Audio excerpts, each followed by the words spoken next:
हाँ भी आगे देखिए, ये भी मैं समझा चुका हूँ कि टी और एम जी कॉस थीटा बराबर हो गए तो जो net force on the bob होगा that is M G sine theta which tends to bring it back to the mean position. जो ये एम जी साइन थीटा है ये उस बॉब को वापस उसकी मीन पोजीशन में लाने की कोशिश करेगा। So the restoring force is F is equal to minus M G sine theta हो जाएगा, where this negative sign indicate that the force acts towards the mean position। ये माइनस का साइन ये शो कर रहा है कि ये जो फोर्स लगेगा उस पर वो उसको मीन पोजीशन की तरफ लाने की कोशिश करेगा। अब यहाँ पे हम एक मैथमेटिकल कॉन्सेप्ट का यूज करेंगे जो कहता है कि अगर if theta is small and in radian, कि अगर कोई एंगल बहुत ही स्मॉल हो और वो रखा किस में जाता है, रेडियन में लिखा जाता है, देन आप साइन थीटा को नियरली इक्वल टू थीटा ले सकते हो। तो यहाँ पे जो साइन थीटा है उसको नियरली इक्वल टू थीटा ले लिया हमने। तो फ्रॉम फिगर आपने ये भी पढ़ा हुआ है कि length of the arc upon radius theta होता है। जैसे इसी डायग्राम से अगर मैं देखूँ तो हमें पता है कि थीटा बराबर होता है length of the arc upon radius. तो इसके अंदर ये जो है लेट अस से L is the length of the string जो हमने मानी हुई है, स्ट्रिंग की लेंथ एल है, तो ये जो एल है ये तो हमारा रेडियस हो जाएगा, ये जो गया है ये लेंथ ऑफ द आर्क हो जाएगी जो कि एक्स है।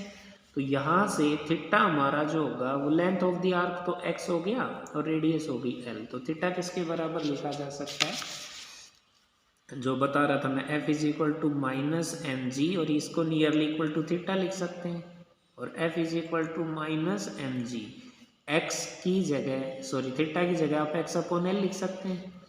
तो अगर मैं इसमें f is equal to minus M G upon L, और ये x है, आपको पता है ये सारे कांस्टेंट हैं, अगर मैं इसको k मान लूँ तो ये एम जी अपॉन एल को k मानने से f इज इक्वल टू आ जाएगा माइनस के एक्स, और ये जो माइनस के एक्स, ये जो इक्वेशन आई है ये आपको साफ दिखाई दे रहा है कि this equation is same as the force law.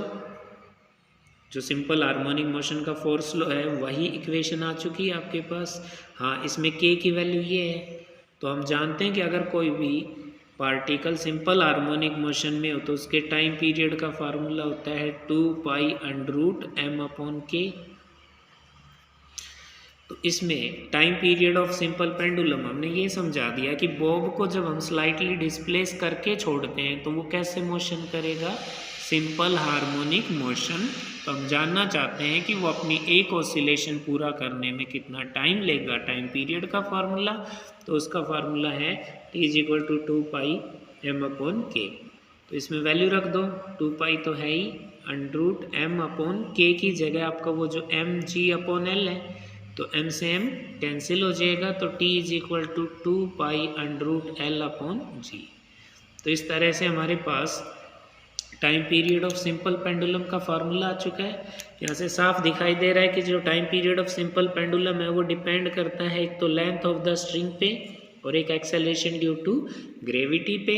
इस फॉर्मूले में कहीं भी m नहीं आया, यानी कि मास ऑफ द पेंडुलम पे भी डिपेंड नहीं करता और दूसरा उसके एम्पलीट्यूड पे भी डिपेंड नहीं करता। तो आप इसको देख सकते हैं जो हमने अभी अभी किया है, बताया था कि थीटा की जगह x/L लिख देंगे, which is similar to the force law of simple harmonic motion with k is equal to mg/L। Thus the motion of simple pendulum swinging through small angles। एक चीज़ नोट की होगी कि हमने यहाँ पे ये वैलिड तभी है, ये जो सिंपल पेंडुलम है ये सिंपल हार्मोनिक मोशन तभी करेगा जबकि उसका एंगल स्मॉल हो। अगर एंगल लार्ज किया आपने तो उसका मोशन है वो ऑसिलेटरी तो होगा परंतु सिंपल हार्मोनिक मोशन नहीं होगा।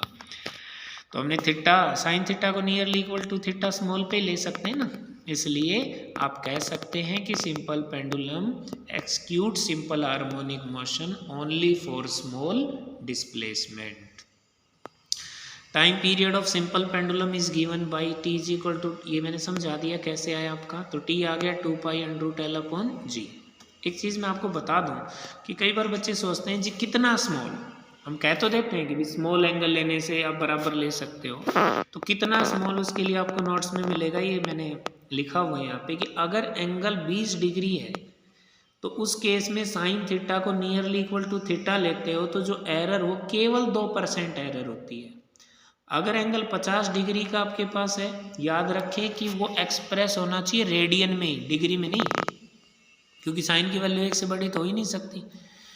तो 50 डिग्री को रेडियन में बदलो और उस केस में लिखते हो तो एरर 5% आती है। 90 डिग्री पे जाके ये एरर 18% हो जाती है। तो साफ दिखाई दे रहा है कि भाई हम वैसे तो कहते हैं 5% तक एरर अलाउड होती है, परंतु और भी एक्सपेरिमेंट से रिलेटेड एरर होती हैं। तो सबसे बेस्ट हम ये मानते हैं कि भाई 20 डिग्री तक अगर हम देखें तो जो एरर है वो वैलिड है।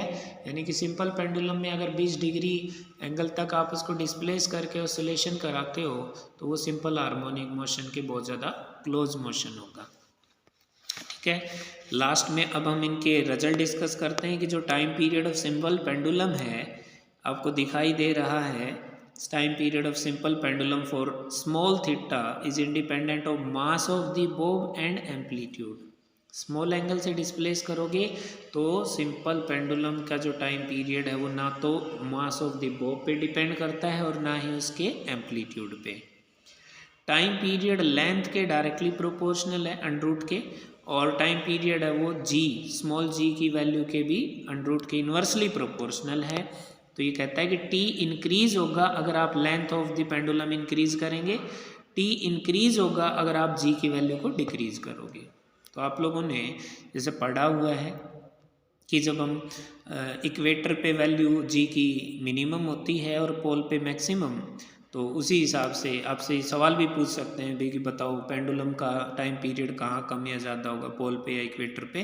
तो आप देख लेंगे कि पोल पे जी की वैल्यू मैक्सिमम होती है तो टाइम पीरियड मिनिमम होगा, इक्वेटर पे जी की वैल्यू मिनिमम होती है इसलिए टाइम पीरियड मैक्सिमम होगा। इन ए सैटेलाइट और ए फ्रीली फॉलिंग लिफ्ट, अगर आपके पास आप सैटेलाइट के अंदर की बात करते हैं या एक फ्रीली फॉलिंग लिफ्ट की बात करते हैं तो वो दोनों एक ग्रेविटी फ्री रीजन बन जाते हैं, मतलब जहाँ पे जी की वैल्यू 0 होती है तो time period of pendulum infinity हो जाएगा, यानी कि जो पेंडुलम है वो ऑसिलेट ही नहीं करेगा। एक ऑसिलेशन पूरी होने में इनफाइनाइट टाइम लगता है, इसका मतलब पेंडुलम ऑसिलेट नहीं कर रहा। तो अगर एक सैटेलाइट के अंदर या फ्रीली फॉलिंग लिफ्ट के अंदर हम बात करें तो पेंडुलम ऑसिलेट नहीं करेगा। एक इनडायरेक्ट पॉइंट और है कि सेकंड्स पेंडुलम, अक्सर एक स्पेशल तरह के पेंडुलम की बात करते हैं जिसका नाम है सेकंड्स पेंडुलम। तो सेकंड्स पेंडुलम एक ऐसा पेंडुलम होता है जिसका टाइम पीरियड है वो 2 सेकंड का होता है और उसकी लेंथ जो स्ट्रिंग की होती है वो 1 मीटर होती है। ठीक है, तो स्टूडेंट्स इसको अच्छे से प्रैक्टिस करना, वीडियो को ध्यान से समझना और कम से कम 2 बार इसको अपनी कॉपी में लिख कर प्रैक्टिस करना। Have a nice day.